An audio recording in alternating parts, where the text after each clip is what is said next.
ഇന്നിപ്പോൾ നമ്മൾ പ്രഖ്യാപിക്കുന്നത് നമ്മുടെ സംസ്ഥാനത്തെ higher secondary vocational higher secondary രണ്ടാം വർഷ പരീക്ഷയുടെ ഫലപ്രഖ്യാപനമാണ് 2026. നമുക്കറിയാം, സ്കൂൾ ജീവിതത്തിൻ്റെ സെക്കൻഡറി ഘട്ടം കഴിഞ്ഞ് ഉന്നത വിദ്യാഭ്യാസത്തിലേക്ക് പ്രവേശിക്കുന്നതിനിടയിലുള്ള 2 വർഷക്കാലമാണ് നമ്മുടെ ഹയർ സെക്കൻഡറി വിദ്യാഭ്യാസം. ഇത് നമ്മുടെ വിദ്യാർത്ഥികളുടെ ബൗദ്ധിക, സാമൂഹിക, മാനസിക വളർച്ചയിലെ നിർണായകമായ ഒരു ഘട്ടം കൂടിയാണ്. ഈ പ്രായത്തിൽ അവർക്ക് മികച്ച രീതിയിലുള്ള പഠന സഹായം നൽകുന്നതിലൂടെ അവരെ നല്ല ഗുണമേന്മയുള്ള വിദ്യാഭ്യാസം സ്വായത്തമാക്കുകയും ചെയ്യാൻ അവസരം ലഭിക്കുകയാണ്.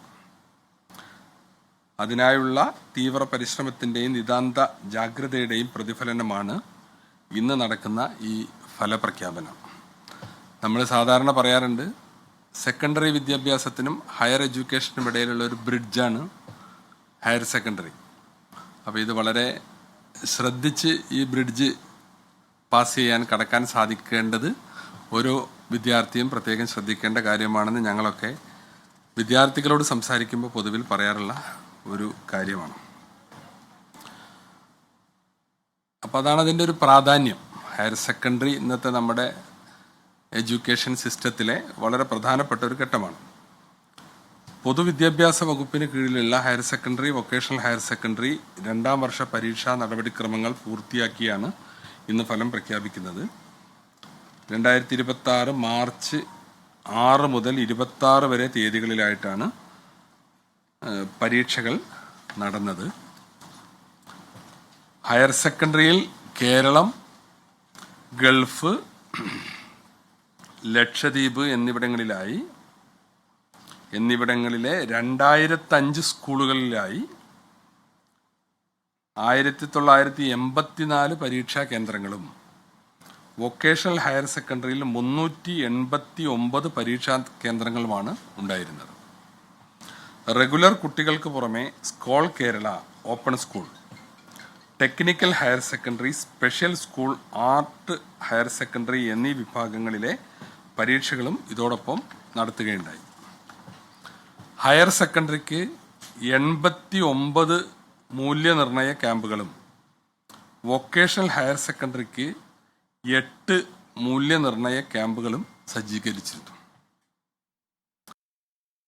2072 അധ്യാപകരും, വൊക്കേഷണൽ ഹയർ സെക്കൻഡറിയിൽ 2210 അധ്യാപകരും മൂല്യനിർണയത്തിൽ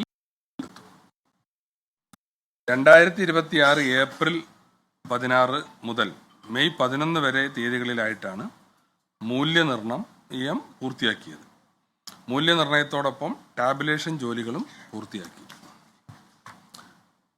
ഈ വർഷത്തെ പ്രായോഗിക പരീക്ഷകൾ 2026 ജനുവരി 22 മുതൽ ഫെബ്രുവരി 15 വരെയാണ് നടന്നത്. പരീക്ഷകൾ ഏറ്റവും വിജയകരമായി പൂർത്തീകരിക്കാനും പരീക്ഷാഫലം സമയബന്ധിതമായി പ്രസിദ്ധീകരിക്കുവാനും വേണ്ടി പ്രവർത്തിച്ച പ്രിൻസിപ്പൽ സെക്രട്ടറി, പരീക്ഷാ ബോർഡ് ചെയർമാൻ, പരീക്ഷാ സെക്രട്ടറിമാർ, DD-മാർ, RDD-മാർ, AD-മാർ, സിസ്റ്റം മാനേജർമാർ, അധ്യാപകർ, അധ്യാപക സംഘടനകളുടെ പ്രതിനിധികളൊക്കെ ഈ സന്തോഷവേളയിൽ ഇവിടെ സന്നിഹിതരായിട്ടുണ്ട്. അതുകൂടി ഞാൻ ഈ സന്ദർഭത്തിൽ സൂചിപ്പിക്കുകയാണ്. നമ്മുടെ അധ്യാപക സംഘടന പ്രതിനിധികളൊക്കെ ഈ അവസരത്തിൽ ഇവിടെ പ്രസന്റാണ്. മൂല്യനിർണയ ക്യാമ്പിന് നേതൃത്വം നൽകിയവർ, സാങ്കേതിക സഹായം നൽകിയ NIC അധികൃതർ, പരീക്ഷാ വിഭാഗം ജീവനക്കാർ എന്നിവരെ ഈ അവസരത്തിൽ ഞാൻ പ്രത്യേകമായി അഭിനന്ദിക്കുകയും വിദ്യാഭ്യാസ മേഖലയുടെ വളർച്ചയ്ക്കും പുരോഗതിക്കും വേണ്ടി കഠിന പരിശ്രമം നടത്തി അവരെ ഒരിക്കൽ കൂടി വകുപ്പിൻ്റെ പേരിൽ നന്ദി രേഖപ്പെടുത്തുകയാണ്. പരീക്ഷയിൽ വിജയം കൈവരിച്ച എല്ലാ വിദ്യാർത്ഥികൾക്കും അനുമോദനങ്ങൾ നേരുകയാണ്. ഫുൾ A+ കിട്ടിയവർ, 1200-ൽ 1200 നേടിയവർ ഒക്കെ ഉണ്ടാവും. ഉയർന്ന മാർക്ക് വാങ്ങിയവരുണ്ടാവും. കൂട്ടത്തിൽ ചിലപ്പോൾ എന്തെങ്കിലും പ്രത്യേകമായ സാഹചര്യത്തിൽ നഷ്ടങ്ങൾ സംഭവിച്ചവരുണ്ടാകാം. യോഗ്യത നേടാതെ പുറത്തായവരുണ്ടാകാം. അപ്പോൾ അവരോടൊക്കെ വല്ലാതെ അതിൻ്റെ പേരിൽ നിരാശപ്പെടരുതെന്നും പരിശ്രമിച്ച് നല്ല ഉത്സാഹത്തോടു കൂടി പ്രയത്നിച്ച് ഇതിനെ മറികടക്കാൻ ശ്രമിക്കണം. അങ്ങനെ ഇത്തരത്തിലുള്ള ചെറിയ പരാജയങ്ങൾ അല്ലെങ്കിൽ തിരിച്ചടികൾ അതിൻ്റെ പേരിൽ വല്ലാതെ പ്രയാസപ്പെട്ട് നിരാശ അരുത് എന്ന ഒരു അഭ്യർത്ഥന കൂടി അത്തരം കുട്ടികളോടും ഈ സന്ദർഭത്തിലുണ്ട്. അവർക്ക് പിന്നെ മൊത്തത്തിൽ ഉള്ള വിഷയങ്ങൾ എഴുതാനും ഏതെങ്കിലും വിഷയത്തിൻ്റെ മാർക്ക് മെച്ചപ്പെടുത്താനുമായി 2026 ജൂൺ 29 മുതൽ ജൂലൈ 3 വരെ തീയതികളിലായി സേവ് എ ഇയർ ഇംപ്രൂവ്മെൻ്റ് പരീക്ഷ നടത്തുന്നതാണ്. വിശദമായ നോട്ടിഫിക്കേഷൻ ഇന്ന് തന്നെ പുറപ്പെടുവിക്കും. 2026 ജൂൺ 29 മുതൽ ജൂലൈ 3 വരെയുള്ള തീയതികളിലായിട്ടാണ് പരീക്ഷ നടക്കുന്നത്.